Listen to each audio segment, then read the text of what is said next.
welcome back to another video. If you're returning, if you're new here, hey girl, hey.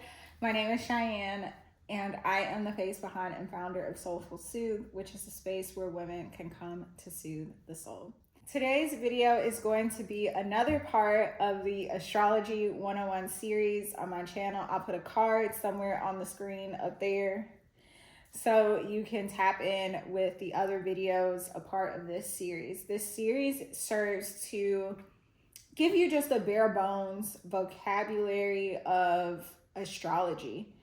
My hope with this series is to help educate you not only on the vocab words so that you can sound smarter, but so you can actually know what the hell is going on when you come across a video on TikTok saying it's doomsday because this certain planet is doing this certain thing. I want you to be able to understand why an astrologer would take the time to pull out their phone, record themselves looking crusty, and upload it on the internet in the attempt to help the planet plan a little better.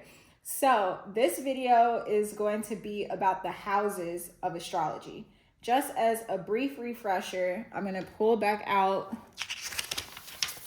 the chart that I drew to help give us a frame of reference, a reference point, something visual and tangible so that it makes sense a little better. So the pie slices that you see within the circle, those are the houses. The plot points that you see within these pie slices represent asteroids, planets, luminaries. Astral bodies is the all-encompassing term that I use to talk about all the things that are up in the sky above us.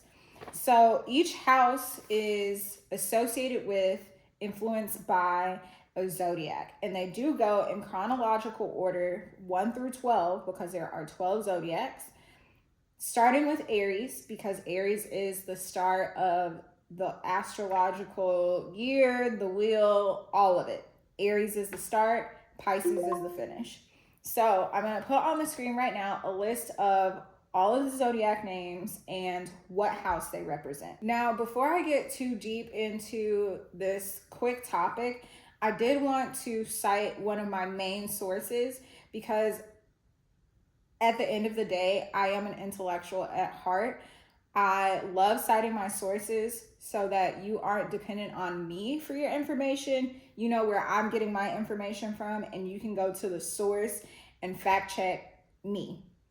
I feel like that's so important because now that we're in the age of Aquarius, people aren't taking things that people say on the internet at face value anymore. We're not taking information and running with it.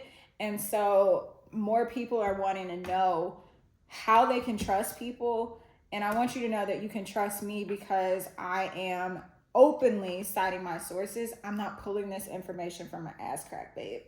So my favorite tool resource for all things astrology is, yes, this thick ass book called The Only Astrology Book You'll Ever Need by Joanna Martine Woolfolk. I'll put a link, if I'm able to find one on Amazon, I'll put a link down below so that you can get this book for yourself if that's something of interest to you. So just briefly going through all of the houses, what they represent, what they impact. The first house is ruled by, influenced by, impacted by the zodiac of Aries, meaning that house is going to shed light on a lot of things at an individual, specific micro level. The second house is ruled by the sign of Taurus. Taurus is impacting everything values as well as money. Third house is ruled by the third zodiac of Gemini.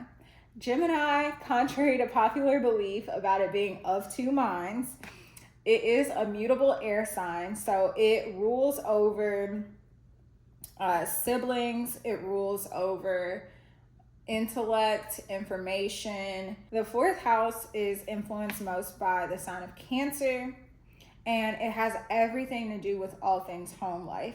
So more specifically, how you cater to your home, how you design your home, how you keep your home, whether that means you keep a very tidy home or a very messy home. This house, if there's placements in that house, it's going to give you some insight as to why that even exists. The fifth house is ruled by the zodiac of Leo. It has everything to do with children, gifts, entertainment, the arts, anything that's kind of public and forward facing. That's what this house rules over. So a lot of times we'll see celebrities have very potent and prominent fifth house placements. The sixth house, the sixth house is ruled by the zodiac of Virgo, and it rules over your daily routines. Like, think of the most mundane, monotonous things that you do on a day-to-day basis without really even thinking about it. So this is what your morning routine looks like, getting up and going to the bathroom, washing your face, brushing your teeth, washing your ass, doing some yoga, making a bagel, having a coffee, getting in the car, going to the office, or getting up, doing all of those things, doing yoga and lounging around the house all day. The sixth house reveals like what your routines will look like, not just day to day, but I say day to day just because it makes it easier to conceptualize. I hope that makes sense. The seventh house is ruled by or influenced by the sign of Libra. So this house rules over everything partnership and marriage. As you know, Libra refers to all of your relationships. However, when we're looking at the birth chart, we often look to the seventh house to see if someone's going to get married, what the marriage is going to look like, what romantic relationships in general look like, how they impact the person. Are they of high importance or are they of low importance? The eighth house is ruled by Scorpio. So in true Scorpio fashion, this house is one of the three mystic houses. It's also referred to as a house of transformation. So if someone has placements in this house, that means that they usually regenerate or reinvent themselves multiple times. So a good example of this could be me, myself. If you've been following me in my journey online for quite some time, you know that I have done quite a bit of things, quite a few endeavors. I've been a fitness coach. I've been a life coach. I've talked about tarot readings. I'm talking about astrology. Like I constantly reinvent myself. I'm constantly not in the same place where you motherfucking left me, bitch. That's a little bit of my ego talking, but I just wanted to give like an example of what that house covered, because I feel like a lot of times when we talk about Scorpio, people immediately jump to, oh, well, we're talking about sex. And like, yes, Scorpio rules the genitalia of the body, but it's not all about sex. It's about transformation. It's about taking the ashes from the last time you died and turning those ashes into motherfucking glitter, bitch. Okay. The ninth house is ruled by Sagittarius. So Sagittarius is the sister sign of Gemini. We'll get into that a little bit later. But this house, I feel like it's important to note that because when we were talking about the third house, we talked about day-to-day travel. We talked about communication. The ninth house, on the flip side of that, is more so about long-term things. So think long-term travel, long-term exploration, more so global travel and like mental expansion. So since Sagittarius is the ruler of this house, that means that this house is heavily impacted by the planet of Jupiter, which is the ruling planet of Sagittarius. Now we'll get into each of the planets and like what they mean and what they embody and all of that. We'll get into that a little bit later.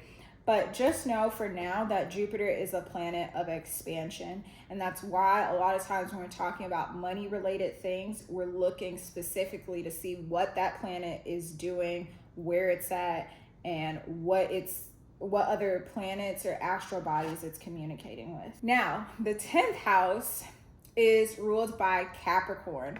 So the 10th house is directly opposite of the 4th house. The 4th house is ruled by Cancer, which is Capricorn's sister sign. Cancer and the 4th house rules over your home life, your private life, whatever goes on behind your closed doors, as well as can indicate your relationship with your mother, as well as your relationship proxy to motherhood. So on the contrary, and I'm putting air quotes because it's all related at the end of the day, the 10th house rules over your career and your public life. Everything that happens outside of your four walls. It also rules over your relationship with your father or your proxy to fatherhood. The 11th house is ruled by Aquarius. So it is directly opposite of the 5th house, where we were talking about Leo's impact, Leo's influence, everything kind of like instant gratification. Think of the 11th house as the house that rules over friendships, your impact in larger organizations. So whether that's like a fraternity, a sorority, the firm you work for, I don't know, if you joined a car club on Facebook, like the 11th house is going to give some insight into that aspect of your social life. Now let's talk about the 12th house. The 12th house is ruled by or impacted by Pisces energy. So this is one of those mystical houses that I was referring to earlier when we were talking about the 8th house and Scorpio energy. This house is a little bit more mystical. It talks a lot about the occult, esoteric knowledge, religion, spirituality. The house that you would look to see if someone values religion or like spiritual connection. It's also the house of like illusions, which is kind of tied to what I was saying about, you know, it's one of those mystery houses. It's one of those houses that astrologers have struggled for quite some time to really pinpoint what this house means and does and how it impacts. But for the purpose of just keeping this series very basic, very generic, we're only going to be looking at this house in this series from the lens of spirituality and illusions. So with that being said, that's what each of the houses means, what it's ruled by.